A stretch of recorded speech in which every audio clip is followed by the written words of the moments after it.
Bonjour à tous, nous voilà pour cette troisième vidéo. Donc aujourd'hui on va parler un petit peu des outils, hein, voilà, et on va se limiter dans un premier temps à ceux-là, les 8 premiers, hein.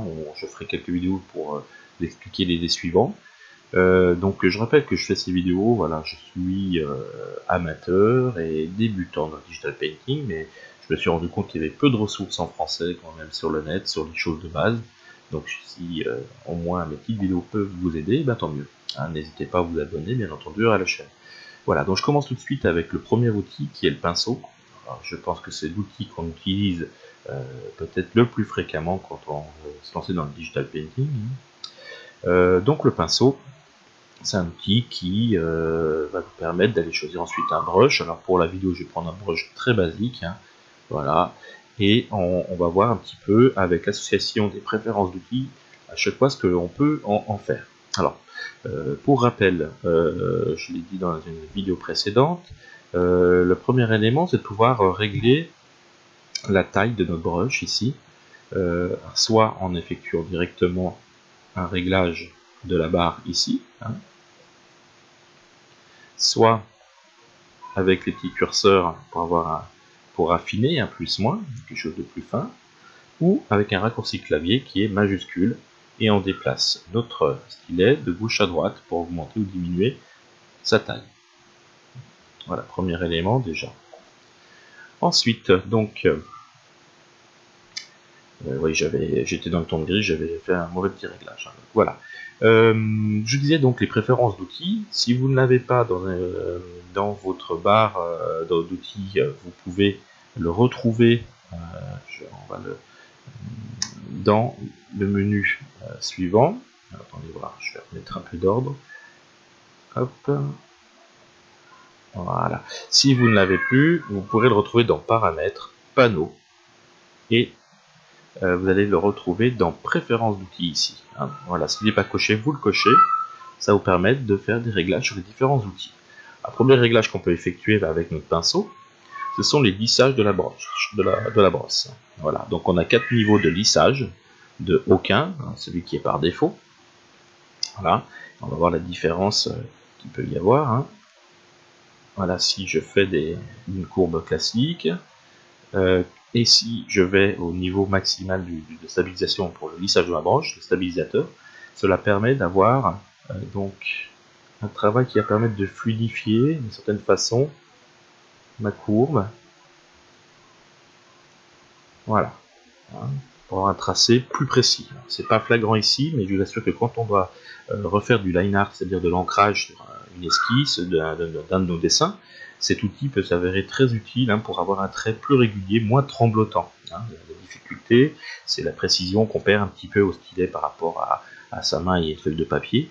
Donc ce stabilisateur a pour but de faire ceci. Hein. Voilà, donc on va pouvoir jouer sur différents paramètres. Vous voyez, de la distance et l'augmenter, c'est la distance qui est entre le tracé et le curseur qui indique le chemin par où passer. Voilà.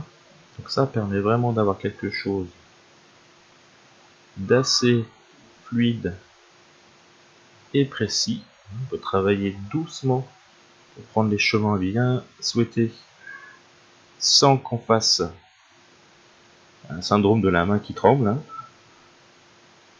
Voilà, donc assez pratique. Voilà pour le premier élément sur le pinceau. Hein. Alors, autre outil, c'est l'outil ligne. Ligne, comme son nom l'indique, permet de tracer tout simplement des lignes. Alors, on maintient, on clique, on glisse, et on maintient, et on va pouvoir tracer des lignes.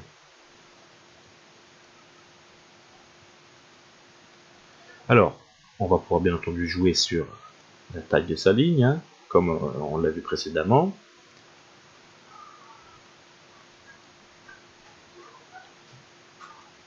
Voilà. Ensuite, et pour terminer avec les lignes, donc vous pouvez, en traçant une ligne, en maintenant la touche Alt, déplacer votre ligne. Donc c'est pas mal, dans le sens vous pouvez replacer une ligne que vous auriez mal placée. Par exemple, si vous voulez faire une continuité ici, vous vous trompez, Vous attendez un petit peu, elle s'affiche, je clique sur Alt, vous la déplacez jusqu'à l'endroit convenu. Alors on poursuit avec l'outil donc rectangle, qui permet, comme on l'indique, de tracer des rectangles. Alors on va pouvoir jouer sur la taille qui va, voyez, augmenter la taille du cadre. Et on va pouvoir aussi jouer donc, sur les préférences d'outils, de remplir ou non l'intérieur de notre rectangle. Avec soit la couleur du premier plan, la couleur de fond. Voilà, si je prends couleur de fond par exemple, je vais remplir avec ma couleur d'arrière-plan. Mon trait, lui, va être couleur du premier plan, qui correspond au contour. Contour brosse, si je mets pas de curseur, je vais avoir que la couleur d'arrière-plan. On peut, si on souhaite faire le rectangle particulier parfait, donc un carré, il suffit en fait d'appuyer sur, en même temps que vous tracez, la touche majuscule, voyez, et je vais garder une proportion largeur-hauteur pour tracer un carré parfait. Voilà, donc on maintient la touche majuscule. Une fois la touche majuscule qui est réglée, vous pouvez aussi, en maintenant à la fois majuscule et Alt, déplacer votre carré sur votre document pour venir le placer où vous le souhaitez. Je commence à tracer, j'appuie sur majuscule, j'obtiens un carré, j'appuie sur Alt et j'obtiens un déplacement de mon carré pour bien le déplacer où je souhaite. Voilà, et je termine avec l'outil rectangle sur la dernière partie où vous pouvez régler une taille prédéfinie. Voilà, donc par exemple, vous pouvez rentrer voilà, une largeur souhaitée, 800 pixels, sur une hauteur de 500. Je vais donc verrouiller les cadenas et simplement en cliquant, je vais donc obtenir mes rectangles à la dimension donc souhaitée. Voilà, donc on passe à l'outil suivant. Voilà, donc ensuite l'outil ellipse, on va retrouver un petit peu les mêmes particularités. Donc je trace une ellipse, je règle la taille de mon contour, je peux remplir avec les couleurs du premier plan, couleur de fond ou encore des motifs.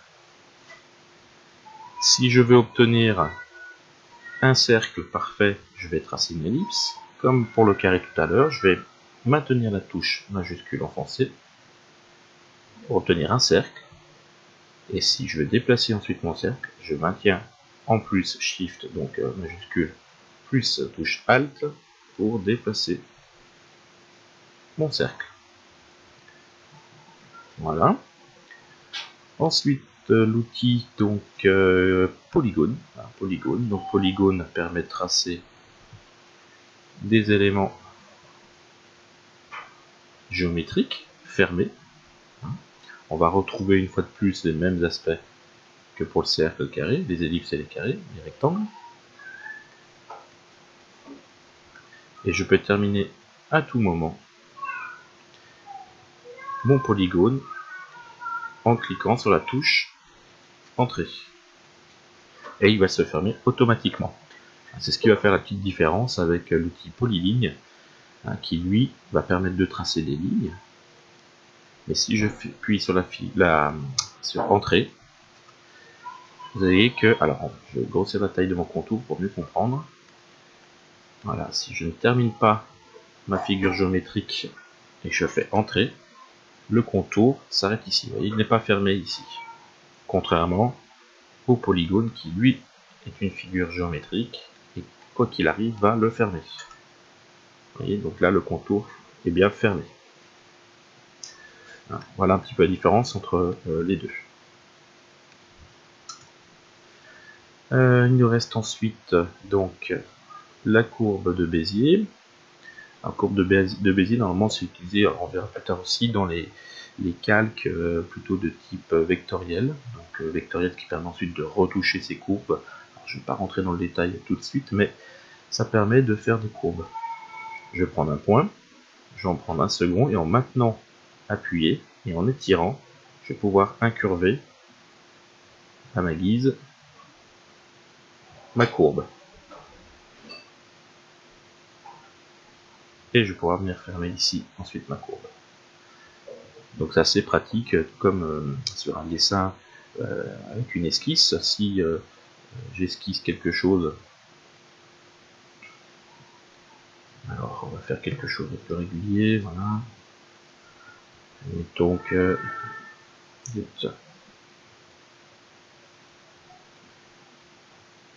le stabilisateur, voilà, je vais faire ça. Mettons que voilà, je vais faire un dessin qui pourrait voilà, repasser avec une ligne, quelque chose qui pourrait essayer de faire quelque chose de propre autour de cette courbe. Donc je vais utiliser mon outil courbe de Bézier. Je vais prendre un point de départ, un point d'arrivée, je vais l'étirer pour venir me fondre à la courbe.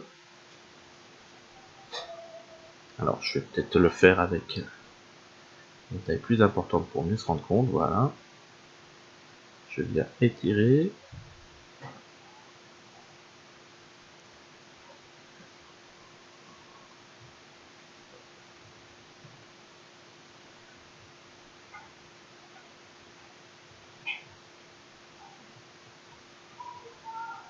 Voilà. Voilà, et quand j'ai terminé, je valide avec entrée.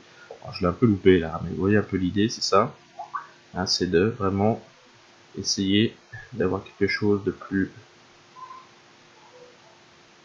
régulier au niveau de ma courbe. Je peux, sur cet outil également, donc si je ne tire pas, je vais avoir des angles donc réguliers, ce type là.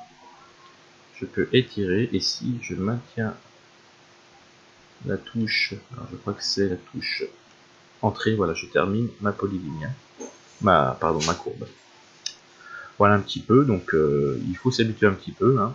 Enfin, je termine avec l'outil donc main levée, donc celui-ci, on est sur quelque chose, vous voyez, qui est un tracé à main levée, toujours en pouvant appliquer le principe de remplir avec la couleur de premier plan, de fond, pardon, ne pas le remplir, avec la brosse ou pas de curseur.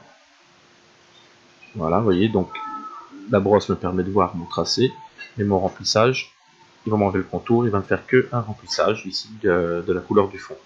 Hein, voilà un petit peu les différents éléments. Donc des outils qui nous permettent quand même d'assister, d'avoir une assistance au dessin quand on a besoin d'éléments très précis, hein, comme les droites, les carrés, les cercles, les ellipses, les courbes de Bézier, et mon outil pinceau qui lui va être mon outil, je dirais, de base, de tracé, qui va reproduire au mieux ce que je fais avec mon stylet. Voilà, donc on s'arrête là pour cette vidéo, et on poursuit sur une prochaine pour découvrir donc les autres outils. Ciao, ciao, ciao.